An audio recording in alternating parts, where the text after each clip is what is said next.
এবার ঈদের ছুটিতে আমরা দুইজন মিলে বাসায় যাব। তো সেই বাসায় যাওয়ার আনন্দে কিন্তু কিছু কেনাকাটা করার জন্য আজকে শপিং এ চলে আসলাম। তো আপনাদের সঙ্গেও সেটা একটু শেয়ার করতেছি ছোট্ট করে। রাত 11:30টার দিকে আপনাদের ভাইয়া বললো চলো একটু মার্কেটে যাই। তো আমি তো আসতেই চাইছিলাম না, কারণ আমার অনেক বেশি মাথা ব্যথা ছিল। তারপর আমাদের বাসার সঙ্গে একটা শপিং মল ছিল, তো সেখানে আমরা চলে আসলাম। আমি যেহেতু চট্টগ্রামে থাকি, এখানে বে শপিং কমপ্লেক্স নামে একটা শপিং মল রয়েছে। তো সেখানে আমরা আসলাম। ঈদ উপলক্ষে এই জায়গাটা এত সুন্দর করে ডেকোরেশন করেছিল, আমার কাছে তো অনেক বেশি ভালো লাগলো, তাই আপনাদের সঙ্গেও একটু শেয়ার করলাম। এখানে হচ্ছে মরিচবাতি দিয়ে কিন্তু খুব সুন্দর করে ডেকোরেশন করেছিল। তো আমি তো একটু ভিডিও করতে চাচ্ছিলাম, আপনাদের ভাইয়া কিন্তু ভিডিও করা একদমই পছন্দ করে না। আমি সবসময় জোর করে ওকে আর কি ক্যামেরার সামনে কিন্তু আনি। আসলে আমাদের একটা ভুল হয়ে গেছে, এই টাইমে মার্কেটে গিয়ে তো একদম আগুন বরাবর সবকিছুর দাম শুনে তো আমার একদম মাথায় হাত পড়েছে। যদি আর একটু আগে আমরা শপিং গুলো শেষ করতাম তাহলে এই বিপদে কিন্তু পড়তে হতো না। মার্কেটে গিয়ে যে জামাটাই আমার একটু পছন্দ হয় সেই জামাটার দামই চাই 13,000 টাকা, 14,000, 11,000। তো এইসব শুনে তো আমার মনটাই খারাপ হয়ে গেছে। তারপর জামা কেনা বাদ দিয়ে আপনাদের ভাইয়াকে নিয়ে গেলাম জুতার দোকানে যে একটু জুতা কিনি। তো ওইখানে গিয়ে আপনাদের ভাইয়া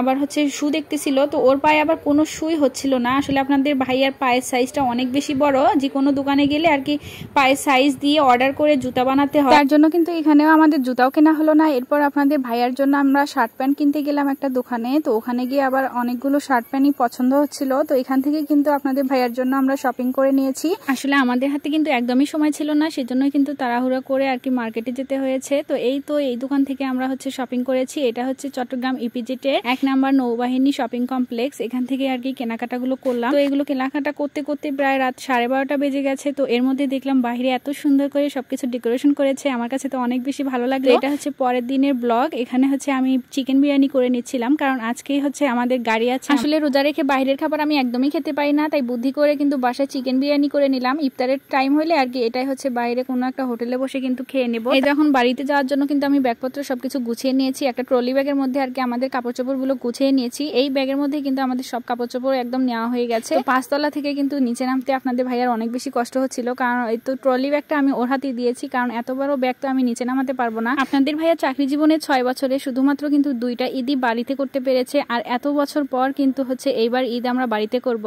আসলে আমি তো ওর কাছে এসেছি প্রায় 1.5 বছর ধরে। এই 1.5 বছরে কিন্তু ওর সঙ্গে ঈদগুলো করা হয়, বাড়িতে কিন্তু করাই হচ্ছে না। তো এবার হচ্ছে আমাদের ভাগ্য ভালো, এবার ঈদে হচ্ছে ওর ছুটি হয়েছে, সেই জন্যই কিন্তু আমরা বাড়িতে চলে যাচ্ছি। তো চট্টগ্রাম থেকে উত্তরবঙ্গের বাস কিন্তু বিকেল বেলায় ছেড়ে দেয়। তো আমরা হচ্ছে বাসের কাছাকাছি চলে এসেছি, এখন হচ্ছে বাস ছাড়ার পালা। আমরা বাড়িতে যাওয়ার জন্য কিন্তু হচ্ছে রেশনও নিয়েছিলাম। এ মাসে আমরা যে রেশনটা পেয়েছিলাম সেই রেশনটা কিন্তু নিয়েছি, যেহেতু আমরা এখানে থাকবো না, বাড়িতে চলে যাব 20 দিনের জন্য, সেই জন্য রেশনটাও নেওয়া হয়েছে। তো ফাইনালি এই তো বাস ছেড়ে দিল, এখন হচ্ছে চলে যাচ্ছি। এখন তো প্রায় একদম সন্ধ্যার সময় হয়ে এসেছে। যেতে যেতে রাস্তার দুই পাশের দৃশ্যগুলো আমার কাছে অনেক বেশি ভালো লাগছিল, তাই একটু ভিডিও করে নিলাম। আসলে চট্টগ্রামের কিন্তু রাস্তার আশপাশের ভিউগুলো আমার কাছে অনেক বেশি ভালো লাগে। তো কুমিল্লাতে আসার পর আমার এক রিলেটিভ আমাদের সঙ্গে আর কি গ্রামের বাসায় চলে যাবে, সেই জন্যই কিন্তু এখানে দাঁড় হলাম।